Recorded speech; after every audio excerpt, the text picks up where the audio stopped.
पाकिस्तान मुर्दाबाद, पाकिस्तान मुर्दाबाद, भारत जिंदाबाद, भारत जिंदाबाद। जब चुनाव आएंगे तो 15 मिनट के लिए बत्ती गुल नहीं करना, पूरे 5 साल के लिए बीजेपी के, नीतीश की और राजद की बत्ती गुल करना पड़ेगा आपको। आप करेंगे ना?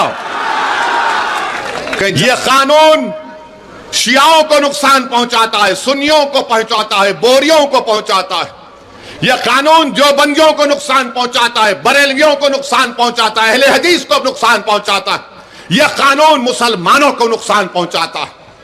इसीलिए हम आपसे अपील कर रहे हैं कि all India Muslim personal law board ने जो एहतजाजी प्रोग्राम बनाया है, आप उसका साथ दें।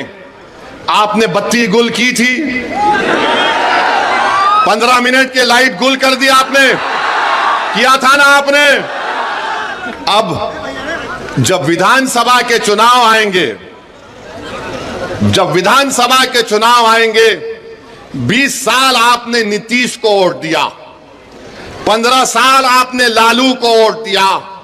क्या हासिल हुआ आपको बताओ? पढ़ाई के लिए बिहार से बाहर जाना पड़ता, नौकरी के लिए बिहार से बाहर जाना पड़ता। मुझे माफ कर दीजिए अगर मैं जो अब कहने वाला हूं, आपका हाल ऐसा है कि सिर्फ मनी ऑर्डर पर आपका घर चलता है। मनी ऑर्डर पर हमारा घर चलता है बिहार में। ये 20 साल और ये 15 साल राजनीति करने वालों ने हाल हमारा कर दिया है। तो जज्बात में आके हाथ तो नहीं उठा रहे। अगर आप वादा कर रहे हैं बत्ती गुल करेंगे इन लोगों की, तो मैं ढाका की जनता को खुशखबरी दे रहा हूं कि हमने हमारे भाई राणा रंजीत को यहां से अपना उम्मीदवार बनाने का ऐलान कर रहे हैं। तो अब यह आपकी जिम्मेदारी है मेरे भाई कि आप राणा रंजीत को यहां से अपना नया विधायक बनाएंगे इंशाअल्लाह ताला। बहादुरगंज से तौसीफ आलम को इंशाअल्लाह बनाएंगे और अख्तरुल ईमान को कामयाब करेंगे अपनी विधानसभा से। अब याद रखिए कि एक अख्तरुल ईमान विधानसभा में जाते हैं। आप बैठो बैठो अभी। एक अख्तरुल ईमान विधानसभा को जाते हैं, अख्तरुल ईमान को 2 मिनट का टाइम स्पीकर देता है और 2 मिनट में अख्तरुल ईमान सबको परेशान कर देते हैं।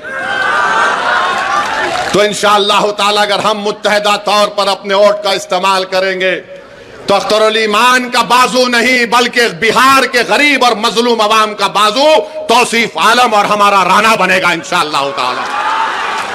तो मेरे अजीज दोस्तों और बुजुर्गों, मुत्तहदा तौर पर अपने वोट का इस्तेमाल करिए। अब बहुत हो गया, ये हर बार चुनाव आता तो इनको एक ही चीज नजर आती, ओवैसी बी टीम है, ओवैसी बी टीम है, ओवैसी वोट काटने के लिए आया है। अरे तुम याद रखो, जब तक अल्लाह मुझे जिंदा रखेगा मैं तुम्हारी नाक में और दिमाग में दम करके रखूंगा इंशाअल्लाह ताला। तुम जितना बोलते बोल लो, मगर लालू जी आपके 15 साल हमको क्या मिला बताओ? नीतीश 20 साल बताओ बिहार के गरीबों को क्या मिला? आप 20 साल मुख्यमंत्री रहे। अब तो एक वीडियो देखा कि जनगण मन हो रहा है तो नीतीश कुमार हाथ पकड़ के ऐसा ऐसा कर रहे हैं। नहीं मालूम क्यों कर रहे हैं। शायद अख्तरुल ईमान के पास वो डॉक्टर भी है, सियासी डॉक्टर भी है। आप बताइए आप किसका साथ देंगे? जिसको आपने 15 साल आजमा लिया, जिसको आपने 20 साल देख लिया और हमको गाली देते थे। 2 मरतबा लालू नीतीश आए और कहा कि ओवैसी को रोको वरना भाजपा आ जाएगी, और आप बेचारे मासूम इनकी बातों में आ गए। आपने उनको वोट दिया मगर फिर वो लड़ लिए, फिर ऐसा लड़ लिए कि बीजेपी भाजपा आ गई। तो जिम्मेदार हम नहीं है अगर बिहार में बीजेपी है, जिम्मेदार लालू है और नीतीश कुमार है। और याद रखिए हमारी जिम्मेदारी नहीं है, हमने कभी भी फिरका परस्ती का साथ नहीं दिया। हमने हमेशा हिंदू मुस्लिम इत्तेहाद को मजबूत करने का काम किया। मगर याद रखो मेरे अजीज दोस्तों और बुजुर्गों, मगर यह बात तो सही नहीं है कि मैं अपने घर को जलाकर किसी के घर में जाकर रोशनी का चिराग जलाऊं। मेरा घर अगर आबाद रहेगा तो मैं अपने घर के चिराग को जलाकर बाजू के घर में जाकर चिराग जलाऊंगा। हम 50 साल से अपने घर के चिराग को गुल करके, अपने घर को जलाकर राख करके किसी और के महल को रोशन कर रहे हैं। अब महल किसी का रोशन नहीं होगा, पहले राना के घर में हम चिराग जलाएंगे, तौसीफ आलम के घर में चिराग जलाएंगे, अख्तर अली ईमान को कामयाब करेंगे। ये हमारी कोशिश होनी चाहिए। तुमने देख लिया कि भारत की पार्लियामेंट में बहुत है, मगर अगर तुम्हारी अजमत का मसला आता है, तुम्हारी गीरत का मसला आता है, तुम्हारे तहफ्फुज़ का मसला आता है, तुम्हारे हुकूक का मसला आता है, तो कौन आवाज उठाता है? उसका पार्टी का नाम मजलिस इत्तेहादुल मुस्लिमीन है। तो हम आपसे ही अर्ज करने आए हैं कि अपने इत्तेहाद को मजबूत रखिए, और हमारे जाने के बाद ये जितने फिरका परस्त लोग हैं ये अब अपने काम पे लग जाएंगे। ये जितने नाम निहाद सेकुलर लोग हैं वो भी काम पे लग जाएंगे। दोनों तरफ शैतान है। शैतानों की मीटिंग होगी और बोलेंगे अब क्या करें। इसने तो राना को हमारे सर पे लाके बिठा दिया। एक अख्तर परेशान कर रहा था तो तौसीफ भी आ गया।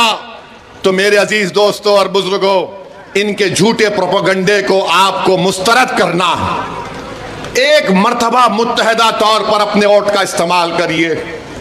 सीमांचल की गयूर जनता ने 5 विधायक को कामयाब किया, तो यही लालू परिवार ने कहा कि नहीं, ये कैसे हो गया कि हम 50 साल से इनको अफीम चटा रहे, हम 50 साल से इनके दिलों में डर बिठा रहे।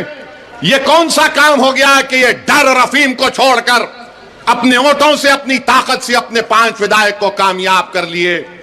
तो एक मंसूबा बनाया गया और वो निहायत ही अफसोसनाक, दर्दनाक है और इंसानियत सोज है। हम तमाम ने इसकी मजम्मत की। ये हमारे मुल्क की सालिमियत का मसला है। कोई भी हमारे भारत की सरजमीन पर आकर बाहर से किसी भी इस मुल्क में बसने वाले लोगों की जान को नहीं ले सकता है। और हम देख रहे हैं कि पिछले बरसों से पाकिस्तान से दहशतगर्द हमारे वतन अजीज में आकर मासूम लोगों की जानें लेते हैं। मेरे अजीज दोस्तों और बुजुर्गों, ये ऐसा मसला है कि हम मौजूदा हुकूमत के साथ खड़े हैं और हम उम्मीद करते हैं कि भारत के वज़ीर आज़म जो पाकिस्तान से दहशतगर्द आए और जिन्होंने यहाँ पर आकर हमारे 26 लोगों का कत्ल किया, नरेंद्र मोदी इन जालिमों के खिलाफ एक्शन लेंगे और जिन्होंने अपनी जानों को खोया है उन परिवार के लोगों से इंसाफ करेंगे। हम उम्मीद करते हैं कि एक ठोस इक़दाम किया जाएगा ताकि पाकिस्तान दोबारा भारत में किसी भी एक भारत के नागरिक को मारने की कोशिश नहीं करेगा। हम इस मामले में पूरी तरीके से जो हुकूमत इक़दाम या फैसला करेगी हम उसकी तायीद करते हैं और हम इस सरजमीन में खड़े होकर पाकिस्तान के वो ISI के आसिम मुनीर को कहना चाहेंगे जो अपनी तकरीर में एक बकवास अनाप शनाप बातें बके हैं। हम आसिम मुनीर को कहना चाहेंगे कि सन 47 में हमने फैसला ले लिया कि हम भारत को छोड़कर नहीं जाएंगे। हमने जिना के पैगाम को ठुकराया। भारत ही हमारी सरजमीन थी, भारत ही हमारी सरजमीन है और इंशाअल्लाह भारत ही हमारी सरजमीन रहेगा। और हम वो लोग जो आज पाकिस्तान में बैठकर बकवास बक रहे हैं, हम उनसे कहना चाहेंगे कि तुम इस्लाम को जानते नहीं हो, तुम इस्लाम की तालीमात से महरूम हो, तुम कुरान के उस इनकलाबी पैगाम को भुला दिए, तुमने रसूलुल्लाह सल्लल्लाहु अलैहि वसल्लम की सुन्नत को भुला दिए।